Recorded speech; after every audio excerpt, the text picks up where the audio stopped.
अच्छा, अगर हमें दवाई नहीं खानी है डॉक्टर अंकल, तो मैं भी बोल सकता हूँ? हाँ हाँ बिल्कुल। सर मैं बस, तो डॉक्टर अंकल अगर हमें नहीं खानी है दवाई तो क्या करें, घर में क्या उपाय? क्योंकि पहले डॉक्टर अंकल तो बता देते थे घर में ये कर लेना, दवाई की ज़रूरत ही नहीं है। देखिए, अगर वायरल है तो वायरल में किसी दवा की ज़रूरत नहीं होती। उसमें सिर्फ दो चीज़ें होती हैं, एक हाइड्रेशन, आपको पानी पीजिए, लिक्विड्स लीजिए एंड रेस्ट करिए। अगर दो चीज़ें करते हैं तो वायरल 100% थर्ड डे गायब हो जाता है। अगर आप इसको कहें कि मैं एक टेबलेट खा के ऑफिस चला जाऊँ और काम भी कर लूँ और चला भी आऊँ, तो वो जो 3 दिन ठीक होना है वो कम से कम 8 से 10 दिन लग जा रहे हैं, और उसके बाद 2 हफ्ते तक उसका इफेक्ट आता रहता है। ठीक है, तो मेरा ये कहना होगा कि उस समय दवा मत खाइए कोई भी। जैसे डायरिया भी होता है तो खाली ORS लीजिए, इलेक्ट्रॉल वाटर या ORS जो भी है, अगर आप उसको लेते रहेंगे 1 या 2 दिन रहेगा। उसके बाद जैसे आपका गट क्लीन होता है, अपने आप डायरिया बंद हो जाएगा। उसमें फिर बार बार आपको किसी एंटीबैक्टीरियल की ज़रूरत नहीं होती। एंटीबैक्टीरियल खाने से डायरिया तो आपने रोक लिया, लेकिन जो टॉक्सिन्स निकलते हैं वो कहाँ जाएंगे? वो तो आपके बॉडी में ही है।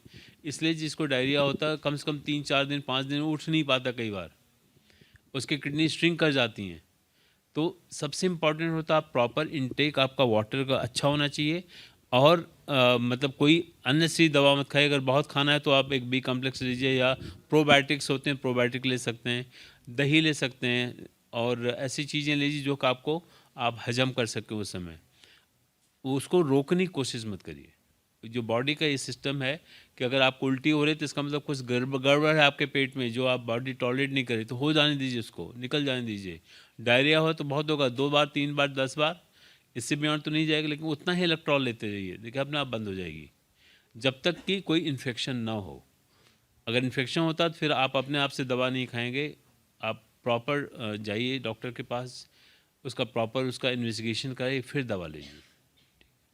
अच्छा डॉक्टर साहब, क्या आजकल लोग बहुत ज़्यादा कॉन्शियस हो गए हैं या फिर जागरूक हो गए हैं कि वो स्पेशलिस्ट के पास भागते हैं? अगर उन्हें कोई मामूली सी बीमारी है तो भी सोचते हैं कि अच्छा, अगर मुझे गले में कोई दर्द है तो मैं ENT के पास जाएं।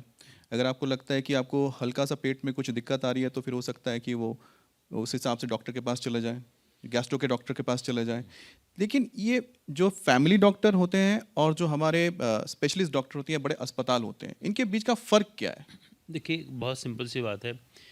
फैमिली डॉक्टर जो होता है उसका एक जो नज़रिया होता है, वो उसका एक कम्प्रहेंसिव एंड पर्सनलाइज केयर देता है।